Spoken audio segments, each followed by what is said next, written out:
ரட்சிப்பு, பூரண ரட்சிப்பும் ஞானமும் அறிவும். ஞானம் என்பது தேவன் அளிக்கிற லைட்டு. எத்தனையோ வருஷம் அந்த வசனத்தை நான் வாசித்திருக்கிறேன்.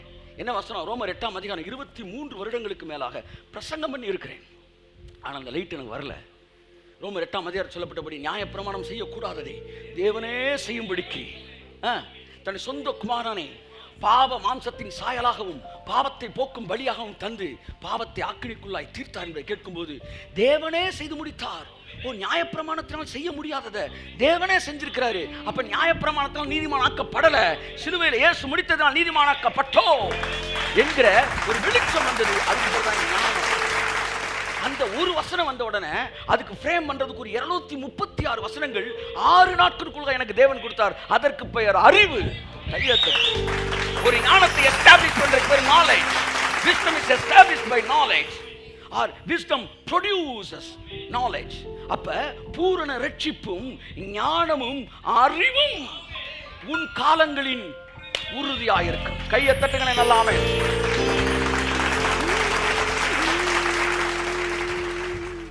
இதுதான் இந்த காலத்தின் விசேஷம். இந்த காலத்தில் பூரண ரட்சிப்பு கொடுக்கப்படுகிறது. அதனாலதான் 1 பேதுருவில் சொல்ல 1:12 நினைக்கிறேன், அவர்கள் அந்த காலத்தின் விசேஷத்தை குறித்து கருத்தாய் ஆராய்ந்தார்கள். நான் கேட்கிறேன், அந்த காலத்தில் வொர்ஷிப் பண்ணாம இந்த காலத்தில் வொர்ஷிப் பண்ணுற அத்தனை பாஸ்டர் மாதிரி பார்த்து நான் கேட்கிறேன், அந்த காலத்தில் ஸ்லேட்டில் தானே நீ எழுதுன? உன் பிள்ளைக்கு ஓசியில் லேப்டாப் கொடுத்த உடனே என் பல்ல காட்டிட்டு வாங்கின நீ சொல்ல வேண்டியதானே? நாங்கள் அந்த காலத்தில் எழுதுன மாதிரி என் பிள்ளைய மணலில் எழுத வைப்போம், சுடு மணலில் உட்கார வச்சு எழுத வைப்போம், ஸ்லேட்டில் எழுத வைப்போம் அப்படின்னு சொல்ல மாட்டேன்றா? ஏண்டா உன் பிள்ளைக்கு மட்டும் லேப்டாப்பை கொடுத்துட்டாங்க, சைக்கிளை கொடுத்தாங்க, பல்ல காட்டிட்டு ஓட்டிட்டு வர? அப்ப அதுல மட்டும் காலங்களின் விசேஷம் வரும்போது அந்த விசேஷத்தை அங்கீகரித்துக் கொள்ளுகிறாய். அப்ப பரலோகத்தில் இருக்கிற எங்கள் பிதா எங்களுக்காக காலத்தின் விசேஷத்தில் கிருபைகளை அளிக்கும் போது உனக்கு ஏன் எரியுதுன்றேன். வயிறு ஏன் எரியுது? அப்ப இவ்வளவு பழமைவாதியான இருந்தினா உன் பிள்ளைக்கு ஸ்லேட்டை கொடுத்து விடுறா, உன் பிள்ளை மணல்ல எழுத வைடா, ஓசியில கொடுக்குற எந்த விஷயத்தை வாங்காத. நீ அப்படித்தானே படிச்ச, உன் பிள்ளை அப்படியே படிக்கட்டும். அதுல மட்டும் அப்டேட் ஆகுற நீ. அப்ப தேவனை ஆராதிக்கிறதுலையும் அவரை அறிகிற அறிவிலையும் நாங்கள் ஒவ்வொரு நாளும் வளர வேண்டும் என்று வேலை. எந்த ஸ்கூல்ல படிச்சீங்க? எல்லாரும் எந்த ஸ்கூல்ல படிச்சீங்க? இல்லை எந்த பைபிள் காலேஜில் படிச்சீங்க? ஸ்கூலில் படிச்சிருக்க மாட்டீங்க தெரியும். எந்த பைபிள் காலேஜில் படிச்சீங்க? ஆமாம், இங்கே இடம் இல்லாதவனுக்குலாம் அங்கே தான் இடம் இருக்கு. இப்போ உங்கள் எல்லாருக்கும் நான் மறுபடியும் இலக்கணம் சொல்லி தர வேண்டியது இருக்கு. ஆமாம், பேரச்சம் வினையச்சம் ஈறுகட்ட கேடுகட்ட அந்த ஈறுகட்ட பெருமச்சத்து பேரச்சத்தை சொல்ல வேண்டியது இருக்கு. இவ்வளோ விஷயங்கள் சொல்லி தந்து கர்த்தர் நான் ஸ்கூலில் இலக்கணம் படிக்காதப்ப எல்லாம் திட்டினாங்க. கர்த்தர் பண்ணி சிரிச்சுக்கிட்டே விட்டுட்டார். ஏன்னா என்னைக்கோ ஒரு நாள் நீ படிக்க போறடி தம்பி படிப்பான். ஆமா, ஊழியத்துக்கு வந்த பிறகு இலக்கணம் படிப்பான். இலக்கணமாய் இருந்த நாம் இலக்கியமாய் மாறினோம். இலக்கணம் மாறுதோ? ஆமா, இதுதான் ரைட்டு இதுதான் தப்புன்னா அதுக்கு பேர் இலக்கணம். தப்பு ரைட்டெல்லாம் தாண்டி அப்படியே சீர் அசை சந்தம் தொடை இதெல்லாம் உடைச்சி விட்டுட்டு கேட்கறதுக்கு ரிதமிக்கா இருந்துச்சுன்னா பாடு அப்படின்னா அதுக்கு பேர் இலக்கியம். ஆமா, இலக்கணமாய் பிரசங்கம் பண்ணிக்கிறது நம்மலாம் இலக்கியமா மாறுறோம். என் அன்புக்குரியவர்களே, நான் சொல்லுகிறேன், இவையெல்லாம் நம்முடைய காலத்தின் விசேஷம். புரியுதா? உங்கள் பாவங்கள் மன்னிக்கப்பட்டு இருக்கிறது. அங்கதான் நிற்கிறேன் நான். உங்கள் பாவங்கள் மன்னிக்கப்பட்டு இருக்கிறது. நீங்கள் இயேசுவை சொந்த ரட்சகராக ஏற்றுக்கொண்டு வந்து நகரத்துக்குள்ளே நீங்கள் என்ன செய்தீர்கள்? பிரவேசித்தீர்கள். இந்த நகரம் சீயோன் நகரம் என்று சொல்லப்பட்டிருக்கிறது. 33:20 சியோன் வருது, எருசலேம்னு வருது. எனக்கு இது ரெண்டுக்கு இருக்கிற வித்தியாசத்தை தெரியாமல் எதையாச்சும் சொல்லி உளராமல் இருக்கிறதுக்காக நான் அந்த ஏரியாவை தொடலை. சியோன் நகரமாக இருக்கலாம், சியோன் மலை எருசலேம் நகரம். ஓகே, சியோன் மலை எருசலேம் நகரம். அப்ப இந்த நகரம் எருசலேம் நகரமா? இந்த நகரத்துக்கு தான் ஆபிரகாம் காத்திருந்தானா? ஏன்னா அந்த நகரத்தில் இவ்வளவு ஆசீர்வாதம் இருக்கு. கை தட்டுங்க. அங்க இருக்கிறது வியாதிப்பட்டிருக்கேன்னு சொல்வது இல்லை. கை தட்டுங்க ஒரு அவருக்கு. ஆமென். அந்த நகரத்தை பற்றி ஒருத்தர் சொன்னாரு, அந்த நகரத்துக்கு நம்ம செத்த பிறகு தானே போவோம் அப்படின்னாரு. நான் உனக்கு போகணும்னு ஆசை இருக்கா? ஆமா, அப்படியே மாடியிலிருந்து குதிச்சிரு, செத்தா தானே போக முடியும்ன்ற. அப்போ நகரத்து மேலே விசுவாசம் உனக்கு விருப்பம் இல்லையா, ஈர்ப்பு இல்லையா? செத்த பிறகு போவோமா, சாகாமல் இருக்கிற போவோமா? இப்போ அதுக்கு ஒரு முடிவு போங்க. இன்னைக்கு ஒரு சூப்பராக ஒரு மேட்டர் சொல்ல வந்திருக்கேன் உங்களுக்கு. சியோன் நகர் செத்த பிறகு போவோமா, சாகிறதுக்கு முன்னாடி போவோமா? பைபிள் சொல்லுது மாம்சமும் ரத்தமும் தேவனுடைய ராஜ்யத்தை சுதந்திரிப்பது இல்லை. அப்போ இந்த ஃப்ளஷும் பிளட்டும் இருந்தாலே நீ சீயோன் நகரத்துக்குள்ளே போகவே முடியாது. அதனால தான் அவங்க சொல்கிறாங்க மறிக்கணும்னு. இன்னொரு விஷயம் கூட சொல்லுவோம், மதியனே நீ விதைத்த விதை மடியாவிட்டால் மண்ணிலிருந்து மடியாட்டி என்ன வராது? மேனி உண்டாகாதே. அதனால் முதலாவது மடிய வேண்டும். சாவை பற்றி செத்தா தான் அந்த சீயோனுக்குள்ளே நீ வந்து மறுரூபம் அடைய முடியும்னு 2வது வசனம் சொல்லுது. 2 கொரிந்தியரில் வருது அந்த வசனம், 1 கொரிந்தியர் நினைக்கிறேன் 15. இது வந்து இயேசு அப்புறம் சொல்கிறாரு, கோதுமை மணி மண்ணில் இருந்து மடியாவிட்டால் பலனை கொடுக்காதுன்றார். எல்லா வசனம் என்ன சொல்லுது? நம்ம செத்தா தான் எங்கே போக முடியும்? சீயோனுக்கு போகணும்னு சொல்லுது. இதைத்தான் அவங்க பிரசங்கம் பண்ணுறாங்க. இதை நாங்கள் ஏற்றுக்கிறோம். செத்தா தான் போக முடியும்னு ஏற்றுக்கிறோம். இப்போ நீ செத்தியா இல்லையான்றதான் கேள்வி. கை தட்டுங்க. நீ செத்துட்டியா இல்லையான்றதான் இப்போ கேள்வி. வாசிப்போம். நம்ம செத்துட்டோமா இல்லையா அதை மட்டும் வாசிப்போம். கொஞ்சம் வேகமாக வாசிங்க. ஆமாம், 1 தெசலோனிக்கேயர் 5 மன்னிக்கவும் 2 தீமோத்தேயு 2:11.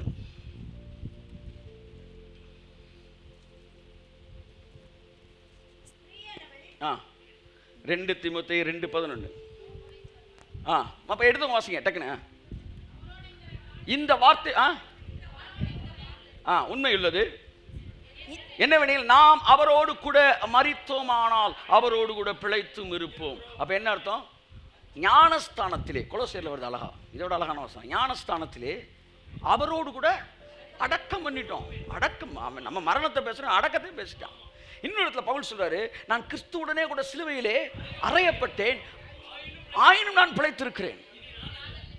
கிறிஸ்துவேனில் பிழைத்திருக்கிறார். அவரோடு நான் மரித்தேன். மரித்தது அவர் அல்ல, நான் தான்றான். அப்ப பாவத்தின் சம்பளம் தானே மரணம். நம்ம எல்லாரும் பாவம் செஞ்சோம், நம்ம எல்லாரும் மரணத்தை தழுவணும். ஆனா இயேசு பாவமே செய்யல, அப்புறம் எதுக்காக மரணத்தை தழுவினாரு? அப்படின்னா அந்த மரணம் யாரு மரணம்? நான் சாக வேண்டிய மரணத்தை இப்படி ஒரு அப்பாவை பார்த்திருப்பீங்களா? சாவ கூட உனக்கு பதிலா நான் சாகுறேன்டா.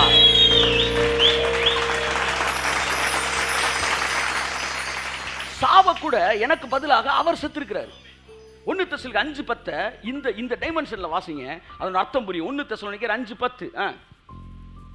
நாம் விழித்திருப்பவர்களானாலும் அடுத்து அதுல தம்முடனே கூட நாம் ஏகமாய் பிழைத்திருக்கும்படி அவர் நமக்காக மரித்தாரே. அவர்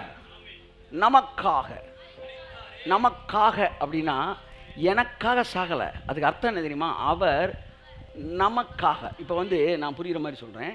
நீங்கள் 5000 ரூபா ஃபீஸ் கட்டணும். இப்போ நான் காலேஜில் படிக்கலை, ஏன்னா நீ தான் படிக்கிற, நீ தான் பாவம் செஞ்ச, நீ தான் ஃபைன் கட்டணும். இப்போ நான் காலேஜில் படிக்காத நான் உனக்காக 5000 ரூபா கட்டுறேன். இதுக்கு சரியான அர்த்தம் தெரியும் என்ன தெரியுமா? உனக்கு பதிலாக 5000 ரூபா கட்டுறேன். இப்போ இந்த வசனத்தை எப்படி வாசிக்கணும்? அவர் நமக்காக மரித்தார் அல்ல, அவர் நமக்கு பதிலாக மரித்தாரே. நமக்காக நான் மரிக்கணும், எனக்காக அவர் மரிச்சார்.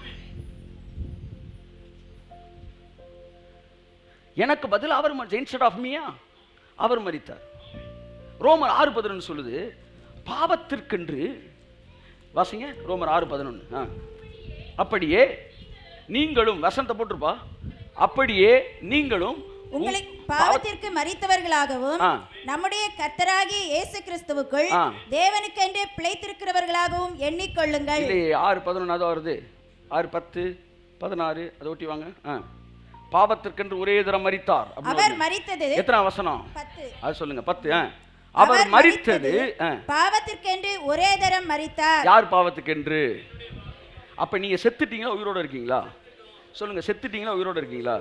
நமக்கு பதிலாக மரித்தார், நம் எல்லோருக்காகவும் ஒருவரே மரித்தார். 2 கொரிந்தியர் 5:14 இன்னும் சூப்பரா இருக்கு.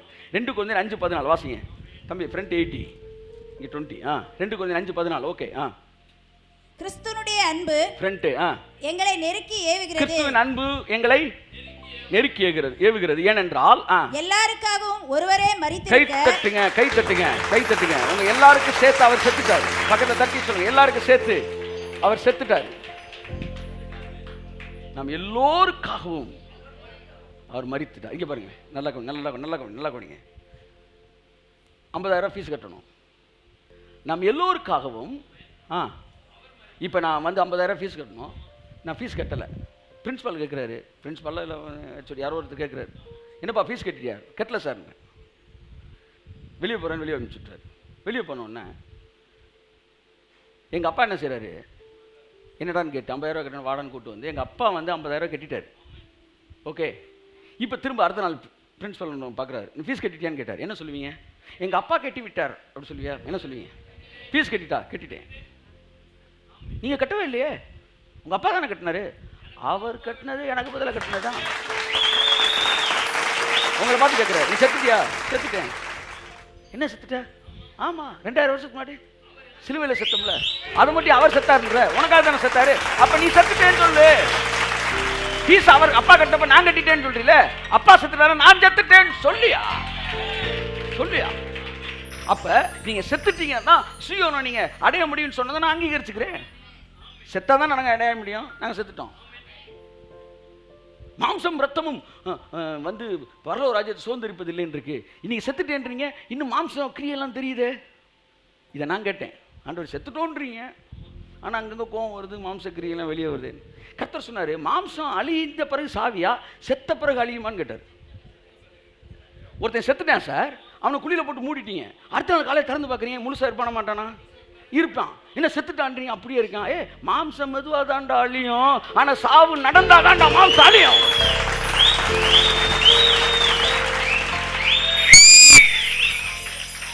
இன்னைக்கு சாவு, நாளைக்கு பாலா. இன்னைக்கு செத்தா, நாளைக்கு மாம்சம் அழியும். அப்ப மாம்சம் இன்னும் அழியலன்னு ஒன்று, அவர் சாகலன்னு நீங்க திறந்து பார்க்குறீங்க, அவருக்கு எல்லாமே இருக்கு. உடனே உயிரோட தாண்டா இருக்காருன்றீங்களா? ஏட்டா கிறுக்குப்பையில இல்லை அப்படி சொல்லுவீங்களே நீங்க. நான் சொல்லலை. மாம்சம் இருந்தா, மாம்சம் இருக்குது, உடனே உயிரோட இருக்காரா? அவன் செத்துட்டான்டா, அது தெரியுதுல்ல. அப்படிதான் மாம்சத்தின் கிரியை இருந்தாலும் இருக்குது, ஆனால் அவர் செத்துட்டாரா? அப்ப எல்லாம் அப்படியே இருக்கு. அழியும். அது அழியாததினாலே நீ சாகவில்லை என்று அர்த்தம் அல்ல. கிருபைனாலே அதுல ஒரு தீ பிடிக்குது சார். அதுதான் சில கொடுங்க சார். ஆகவே இன்று நீ மரித்தால் நாளை உன் மாம்சம் அழியும். நேற்று நீ மரித்திருக்கிற எத்தனை இடத்துல அழிஞ்சு, ஒவ்வொன்றா அழியும். கண்ணு அழியுது, அடுத்து என்ன அழியுது? ரத்த ஓட்டம் இதாகுது, ஒவ்வொன்றா தான் அழியுது. கடைசியா முடி. அந்த மாதிரி தான் வாழ்க்கையில் ஒவ்வொன்றா அழியும். எவ்வளவு அழிஞ்சிருக்கு? பண ஆசை அழிஞ்சிருக்கா, அந்த ஆசை அழிஞ்சிருக்கா, இந்த ஆசை அழிஞ்சிருக்கா, இது என்ன ஆசை இருக்கு? அம்புட்டும் அழியும் சாரே. கையை தட்டுங்க சாரே, நல்லா தட்டுங்க. ஆகவே மாம்சம் இருந்தாலும் தைரியமா சொல்லுங்க, நாங்க செத்துட்டோம். ஆமா, நாங்களாம் செத்துட்டோம்ல, அப்படி முடிங்க நீங்க. ஆகவே மாம்சம் ரத்தம் சுதந்திரிப்பதில்லை. மரித்தவனுக்கு மாம்ச ரத்தம் கிடையாது, அது அழிக்கப்படுகிறது. என் அன்புக்குரியவர்கள், ஒன்றை புரிந்து கொள்ளுங்கள். சீயோனுக்குள்ளே நீங்கள் நுழைவீர்கள் என்று பைபிள் சொல்லல, நீங்க நுழைஞ்சிட்டீங்கன்னா பைபிள் சொல்லுது. அதை தான் நான் பிரசங்கம் பண்றேன். இவ்வளவு நேரம் நான் பிரசங்கம் பண்ணதை ஒரே வசனத்தில் நான் முடிக்கிறேன். எபிரேயர் 12ஆம் அதிகாரம். தேவன் தாமே கட்டி உண்டாக்கி நகரத்தை காத்திருந்தான், ஆனா அவங்க அதை பெறல, நாமோ அதை பெற்றுக்கொண்டோம்னு சொல்லிட்டு எபிரேயர் 12:20 நினைக்கிறேன். வாசிங்க ஒரு நிமிஷம். நீங்களோ சீயோன் மலையினிடத்திற்கும் ஜீவனுள்ள, தொடங்கும் போதே சீயோன் தான் தொடங்குது. அந்த வாக்கியம் எங்க முடியுது? அடுத்த வசனத்துல முடியுது. அடுத்த வசனத்துல வந்து சேர்ந்தீர்கள். கை தட்டுங்க. நீங்களோ சீயோன் மலையினிடத்திற்கு வந்து சேர்ந்தீர்களே. கையை தட்டுங்க.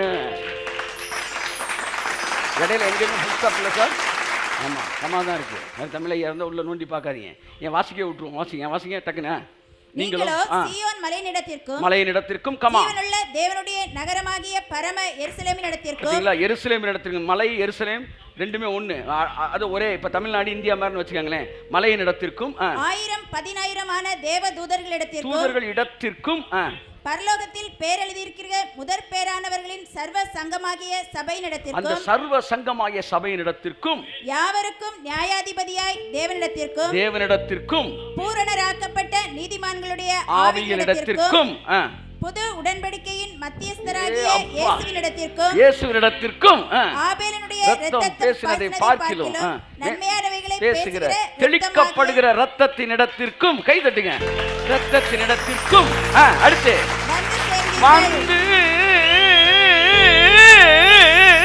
வந்து சேர்ந்தீர்களே. ஆகவே நான் சீயோன் நகரத்திற்கு வந்து சேர்ந்திருக்கிறேன். சீயோனை பத்தி பேசினாலே 6 மாசம் பேசலாம். அப்புறம் அதுக்கப்புறம் எவ்வளவோ இருக்கு. பரம எருசலேம் இருக்கு, தெளிக்கப்படுற ரத்தம் இருக்கு. நீங்கள் மன்னிக்கப்பட்டு இருக்கிறீங்க. நேற்று ஒருத்தருக்கு ஜெபிக்கும் போது, ஆண்டவரே உங்களுடைய ரத்தம் இவர்கள் மீது தெளிக்கப்படுவதாக, என் மீது தெளிக்கப்பட்டிருக்கிறக்காய் ஸ்தோத்திரம். ஏனென்றால் இவருக்கு நான் ஜெபிக்க போகிறேன், தெளிக்கப்பட்டவனாய் மன்னிக்கப்பட்டவனாய் நான் ஜெபிக்கணும்.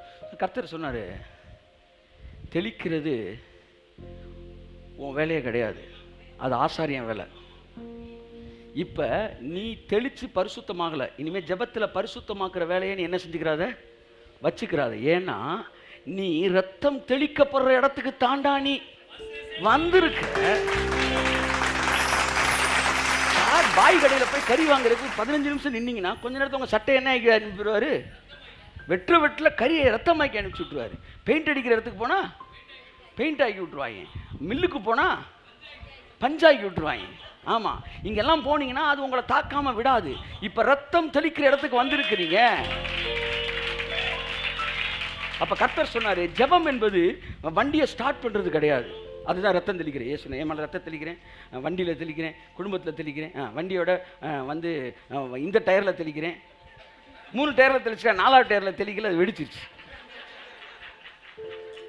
4 டயரில் தெளிச்சுட்டா திரும்ப வெடிச்சிருச்சு. என்னன்னு கேட்டால் டியூப் சொல்லுது, ஏமால தெளிக்கல. ஆகவே ரத்தம் தெளிக்கிற ஒரு டியூப்லெஸ் டயரை வாங்கும்படி அன்புடன் நினைக்கிறேன். அப்போ ரத்தத்தை தெளிக்கணும், நீ தெளிச்சுக்கிட்டே இருக்க வேண்டியதுதான். சிலருக்கு ஜபம் ஃபுல்லாக ரத்தம் தெளிக்கிறதுலேயே போயிடுது. ஆனால் பைபிள் சொல்லுது, நீ தெளிக்கக்கூடாதுப்பா. பழைய ஏற்பாட்டிலையும் புதிய ஏற்பாட்டிலையும் மனுஷனுக்காக தேவ காரியங்களை செய்வதற்கென்று நியமிக்கப்பட்டிருக்கிறவன் ஆசாரியன். ஆகவே ரத்தம் தெளிக்கிற வேலை ஆசாரியன் தான் தெளிப்பான் ஜனங்கள் மேலே. உன் வேலை வாய, ஆமாம், யோபு மாதிரி பொத்திக்கிட்டு தேவ சமூகத்தில் நின்று வாயை பொத்திட்டு, ஆண்டவரே நீங்கள் தெளிக்கிறீங்க, நான் வாங்கிக்கிறேன். இப்போ ஜெபம்ன்றது வண்டியை ஸ்டார்ட் பண்ணுறது இல்லை, ரத்தம் தெளிக்கிறது தான் வண்டியை ஸ்டார்ட் பண்ணுறது. நீங்கள் ரத்தத்தை தெளிக்கலை, ரத்தம் தெளிக்கப்பட்டு தான் ஜெபத்துக்கே வர்றீங்க. கர்த்தர் சொன்னார், ஜெபத்துக்கு வந்துட்டு கியரை போடு, என்ன நடக்கணும்னு சொல்லு, என்ன பண்ணணும்னு சொல்லு. ஃபர்ஸ்ட்டை போடு, செகண்டை போடு, தேர்டை போடு, ஃபோர்த்தை போடு. ஜீவனை சொல்லுகிறேன், ஆரோக்கியத்தை பேசுகிறேன், ஐஸ்வர்யத்தை பேசுகிறேன், நீடிய வாழ்வை பேசுகிறேன், இளமையை பேசுகிறேன், பெருக்கத்தை பேசுகிறேன். நேர மேட்டுக்கு வாடா. ஏனென்றால் நீங்கள் மன்னிக்கப்பட்டு இருக்கிறீர்கள், நீங்கள் மன்னிக்கப்பட்டு இருக்கிறீர்கள், நீங்கள் மன்னிக்கப்பட்டு இருக்கிறீர்கள், நீங்கள் மன்னிக்கப்பட்டு இருக்கிறீர்கள். நான் மன்னிக்கப்பட்டு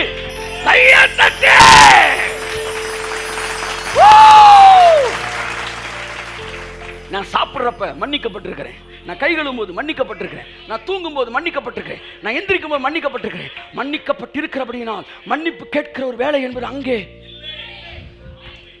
உணர்கிற வேலை உண்டு. ஆனால் மன்னிக்கிற வேலை உணர்றது வேற, மன்னிக்கிறது வேற. அப்போ நாங்கள் வந்து சாரி கேட்கக்கூடாதா? சார், நீங்கள் சாரி கேட்கறது ரைட்டாக தப்பா நான் பேச வரல. ஆனால் ஒன்று தெரிஞ்சுக்கணும், நீங்கள் சாரி கேட்கறதுக்கு முன்னாடி அவர் உங்களை மன்னிச்சிட்டார். கையை கட்டு, கையை. என் பையன் ஒருத்தன் இருக்கிறான், அவனுக்கு 5 வயசு, ஒரு பொருளை உடைச்சிட்டான். உடைச்சோடனே எங்கள் அப்பா வைவாருன்னு மிரள்றேன்னு நான் சொல்கிறேன், விடுறா, நான் மன்னிச்சிட்டேன்டா, விடுறா. சொன்னோன்னே என்னை கட்டி பிடிச்சிட்டு, சாரி டாடி அப்படின்ட்டான். சாரி வந்துச்சா, மன்னிப்பு வந்துச்சா? மன்னிப்பு தான் வந்துச்சு, சாரி 2வது. நீ கேட்குற சாரி எல்லாம் லேட்டாக வந்த ஆரிய பவான் பூரி. ஏன் சார் இங்கே மட்டும் ஆரியே இருக்குது? அது ஆரிய பவன், அதனால் அது ஆரி தான். அப்போ நீ கேட்குற சாரியை கேட்டுட்டுலாம் உன்னை மன்னிக்கலை. நீங்கள் 2000 வருடங்களுக்கு முன்பாகவே வினைத்தொகை மன்னிக்கப்பட்டு இருக்கிறீர்கள். அந்த நகரவாசிகளின் பாவங்கள் மன்னிக்கப்பட்டு, தட்டு மன்னிக்கப்பட்டு இருக்கும், மன்னிக்கப்பட்டு இருக்கும். அப்படின்னா பிரசன்ட் டென்ஸ்ல இருக்கு, அந்த டென்ஸ் அப்படியே இருக்கு, சஸ்டெயின் ஆகிட்டே இருக்கு. ஊறுகாய், படர்கொடி, வேற என்ன சொன்னேன் சொல்லுங்க டக்குன்னு. சுடு சோறு, குடிநீர் மன்னிக்கப்பட்டு இருக்கிறது. எல்லா காலத்தையும் மன்னிக்கப்பட்டு இருக்கு. இந்த மன்னிக்கப்பட்டதுனால இனி வியாதிப்பட்டே நீ சொல்லவே மாட்ட. பக்கத்தில் தட்டி சொல்லுங்க, நீங்க மன்னிக்கப்பட்டிருக்கீங்க, அதனால இனி வியாதிப்பட்டேன்னு நீங்க சொல்லவே மாட்டீங்க. சார் நான் சொல்லிட்டேன் சார், உடனே கழுத்தறுத்து கடைசி வீசிடுவாரா? இதுதான் அவன் நோட்ஸ் எடுப்பான். வாடி வா, என்ன வாடி வா, நான் நாளைக்கு சொல்லுவேன். என்ன செய்வேன்? போடா. சொல்லுவது இல்லைன்னா அதுக்கு அர்த்தம் லிட்டரலாக சொல்ல மாட்டேன்ல, இனிமேல் சொல்கிற மாதிரி உனக்கு அது நடக்கவே நடக்காதுன்னு அர்த்தம். நீயோ கடன் வாங்குவதில்லைன்னா கடன் வாங்கக்கூடாதுன்னு பிரசங்கம் பண்ணுறான். கடன் வாங்கக்கூடாதுலாம் பிரசங்கம் இல்லை, கடன் வாங்க மாட்ட அந்த அளவுக்கு நான் உன்னை ஆசீர்வதிப்பேன். புரியுதா? அது மாதிரி நீ சொல்லவே மாட்டேன்னா உன்னை ஆரோக்கியமாக நான் வச்சிருப்பேன். எல்லாம் சொல்ல நான் ஆரோக்கியமாக இருப்பேன். நான் வியாதிப்பட்டேன்னு சொல்ல மாட்டேன், நான் சுகமடைஞ்சேன்னு சொல்ல மாட்டேன். ஒருவேளை இன்னைக்கு அது நடக்காட்டினா கூட என் வாழ்க்கையில் அதுதான் இனிமேல் நடக்க போகுது. கை தட்டுங்க ஒருத்தவர் காமே. இந்த எருசலேம் நகரத்தை பற்றி நல்லா தெரிஞ்சேன். ஏசு 3 காலங்கள் பாவத்தை மன்னிச்சிருக்கிறார். அப்போ ஒருத்தன் கேட்குறான், அப்போ நீங்கள் பாவம் செய்யலாமா சார்? எத்தனை சார் நான் அவனும் கேட்டுக்கிட்டே இருக்கேன், நீங்களும் சொல்லிக்கிட்டே இருக்கீங்க. இதுக்கு பேர் தான் நன்மை தீமை விருட்சத்தை சாப்பிட்டுட்டு வந்து நிற்கிறது. நன்மை தீமை விருட்சத்தை சாப்பிட்ட உடனே நீ நிர்வாணமாக தெரிய முடியாது, உனக்கு ட்ரெஸ்ஸை போட்டு தான் அனுப்பணும், வழி இல்லை. ஆனால் நீ நன்மை தீமை விருட்சத்தை சாப்பிடாம ஜீவ விருட்சத்தை சாப்பிட்டுருந்தீங்கன்னா நீ நிர்வாணமாக இருந்தால் கூட உனக்கு தவறாகவே தெரியாது. நீ அங்கே இருக்கிற வரைக்கும் அந்த பிரமாணம் உனக்கு வேலை செய்யும், இங்கே வந்தால் தான் இந்த பிரமாணம் வேலை செய்யும். அப்போ இவன் என்ன கேட்குறான், பாவம் செய்யலாமா? நான் கேட்குறேன், இன்சூரன்ஸ் பண்ணியிருக்கியா வண்டிக்கு? ஆமாம் பண்ணியிருக்கிறோம். வண்டி மோதுனா உங்களுக்கு காசு தந்துடுவான் இன்சூரன்ஸ் கம்பெனி, கொடுத்துருக்காரு. நேராக போய் மோது, மரத்தில் மோது. அதெல்லாம் மோத மாட்டோம். அப்புறம் இன்சூரன்ஸு மோத மாட்டேன்ற இருக்கு இன்சூரன்ஸ். பாவமே செய்ய மாட்டேன், எதிர்காலத்துக்கு பாவத்தை மன்னிக்கிறாருன்ற அப்படின்ற.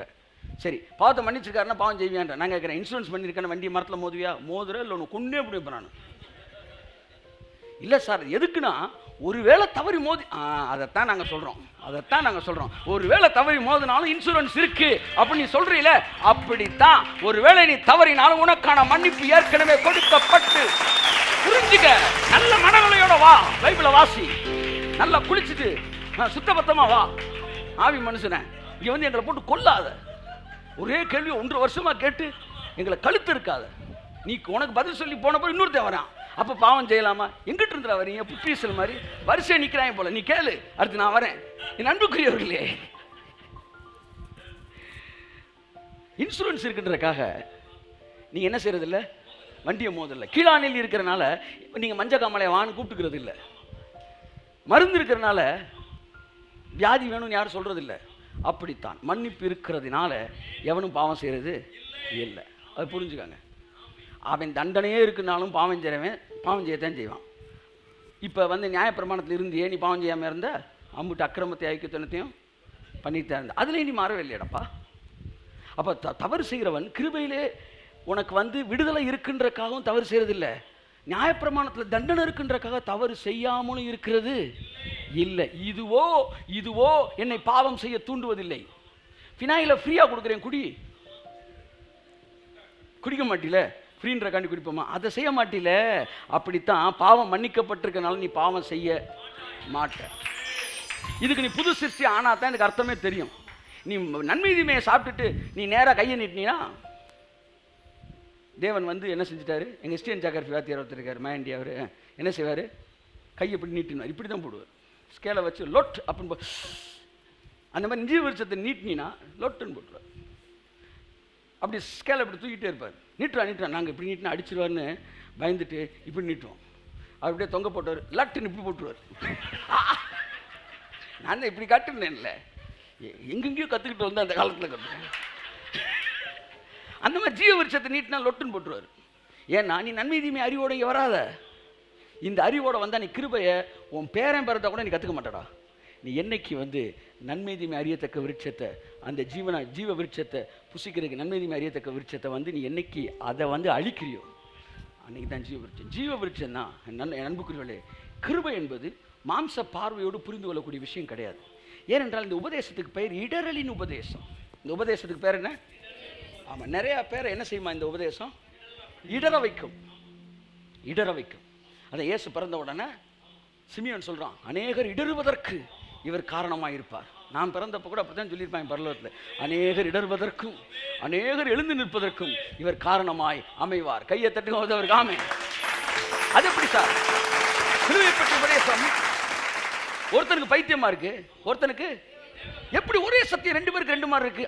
கெட்டு போகிறவனுக்கு பைத்தியமா இருக்கு, ரட்சிக்கப்படுகிற நமக்கோ அது. நான் கேட்ட ஆண்டவரே, ஒரே சத்தியம் எப்படி அவனுக்கு அப்படி தெரியுது, எனக்கு இப்படி தெரியுது?